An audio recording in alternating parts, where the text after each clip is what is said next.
Every year, on December 9th, the world pauses to mark the International Day of Commemoration of the Victims of Genocide, a day to remember those whose voices were silenced, whose communities were shattered, and whose stories risk being forgotten. But remembrance is not just global, it is also painfully local.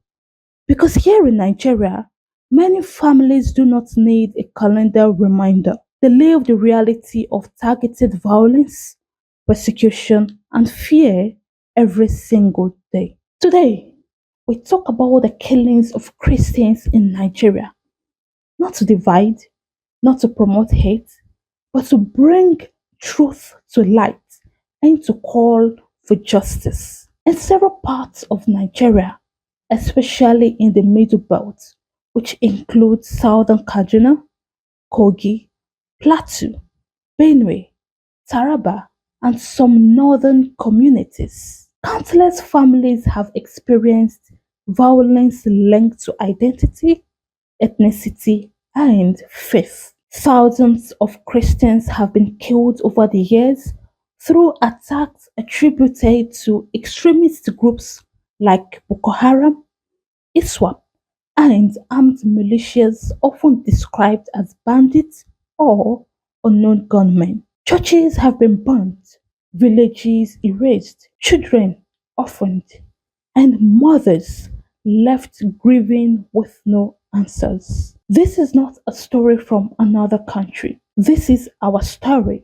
This is our home, our Nigeria. The world uses a strong word, genocide, to describe intentional acts meant to destroy people because of who they are, their race, their identity, and their religion.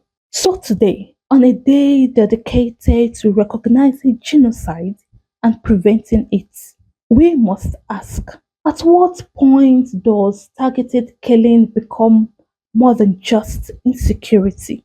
At what point do repeated attacks on Christian communities signal something deeper, something systematic, something that must not be ignored? When entire villages are attacked based on their identity, when churches become targets of explosives and mass shootings, when farmers are slaughtered on their own farmland, when worship now becomes a risk. The world cannot pretend it's coincidence. Behind every headline, there is a face. A father who never returned from his farm. A child who now grows up without parents. A mother who buried her son with her own hands. A community that wakes up every day unsure if they will see the next. These are not just Christian stories, they are Nigerian stories, and they are human stories. The International Day of Genocide is not just about remembering past tragedies like Rwanda, Armenia, or the Holocaust. It is a warning, a reminder, a call to act before a crisis reaches the point of no return. And unfortunately, Nigeria stands at that crossroads. Silence is dangerous. Indifference is deadly, and forgetting is unforgivable. Once again today, we honor the lives lost. We honor the families who wake up every day hoping the violence will stop. We honor the children who no longer have parents to wake up to. We honor the pastors, farmers, mothers, students, and entire community who were attacked simply because they were Christians, simply because they belonged to a particular group. And remembering them is not enough. Governments at all levels must intensify protection for vulnerable communities. Security agencies must treat every life equal. Investigations must be thorough.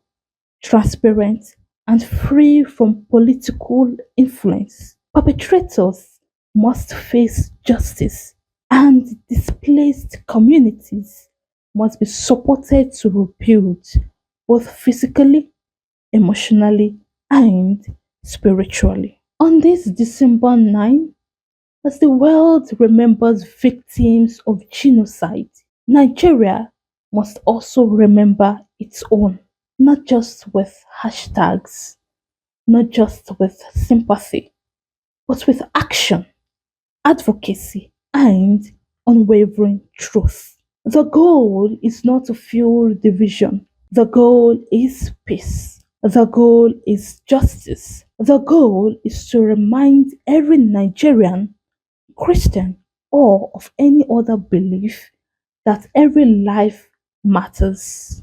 Because a nation that refuses to protect its vulnerable is a nation that risks repeating the darkest chapters of history. This is Press Desk. Let's keep speaking, let's keep advocating, and may the souls of all victims rest in perfect peace.